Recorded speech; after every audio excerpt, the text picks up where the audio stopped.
The Orlando Fire Department now has a new leader. This morning, Mayor Buddy Dyer swore in the city's new fire chief, and News 6's Nadine Yanis was there as Benjamin Barksdale stepped into his new role. And Nadine, this change in leadership is big for the city of Orlando.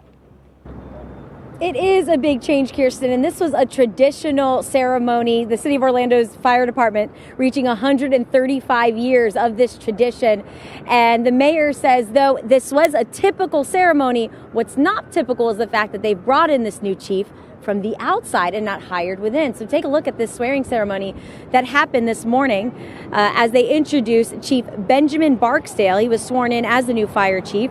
Recently, a fire chief from Prince George's County in Maryland, where he says he came into that role with similar circumstances that he's coming into here in Orlando. The chief telling us he's taking his first 100 days in office to listen, visiting each fire station, meeting everyone one-on-one, asking 2 questions. What do you like working for the fire department? And if you were chief for a day, what would you change?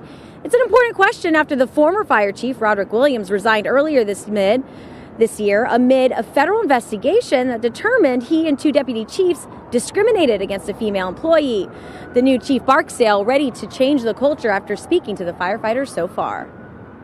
An organization where they feel that there's structure there, but while at the same time there are some exclusions that different groups have been excluded, not only women and minorities, but just the way that the workforce is set up and how assignments are made between engines, ladders, and rescues.